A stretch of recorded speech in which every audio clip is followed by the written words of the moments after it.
here we are.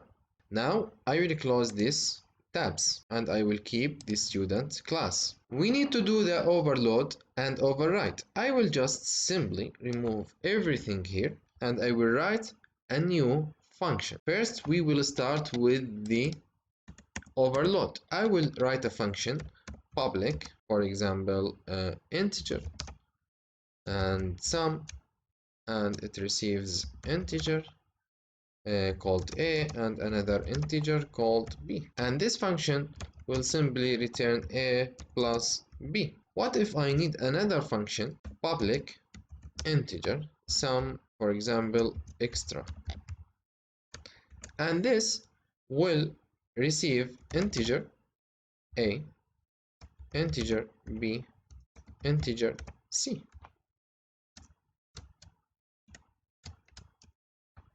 and this will return a plus b plus c. This is acceptable, but in terms of OOB, this is not acceptable because the OOB comes to organize and to arrange and to structure the code in a reusable way and in a good way. So this function is doing actually sum. So why to have sum and sum extra? So just simply I will keep the name sum, same as this. Now the compiler will say, okay, I don't have problem with this because this function just received 2 parameters while this received 3 parameters. If I go now to the student or to the teacher, I will again remove this implementation for now, and I will write public test method, for example, or public for example void test, and just this to test our method. I will inherit the student class, and now I will create object, or without inheritance for now, we will see the override later. I will just create a class of type student, for example std obj equal new student. Now std object dot, I can see the sum, only one function. I will not see here 2 functions for sum, and see here int student.sum plus 1 overload. See here plus 1 overload. It means there is another function. Now I will say sum, just sum without sending any parameters. This will give error because there is no method without parameters.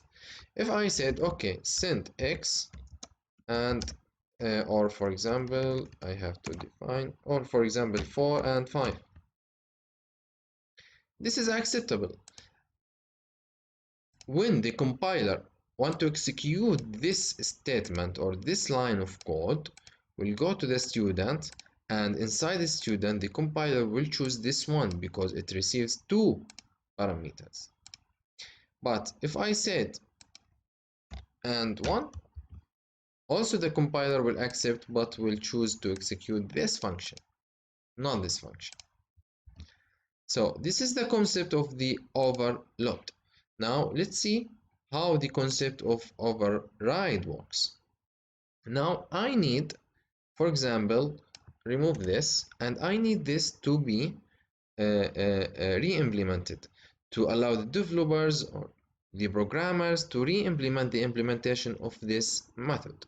What I will do, I will simply say virtual integer sum. This means that this function can be re-implemented. Now I will go and I will inherit the student class, and I will remove this. I don't want this.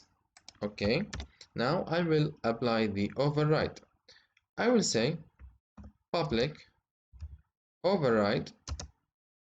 Now the Visual Studio also gives me options what I can override.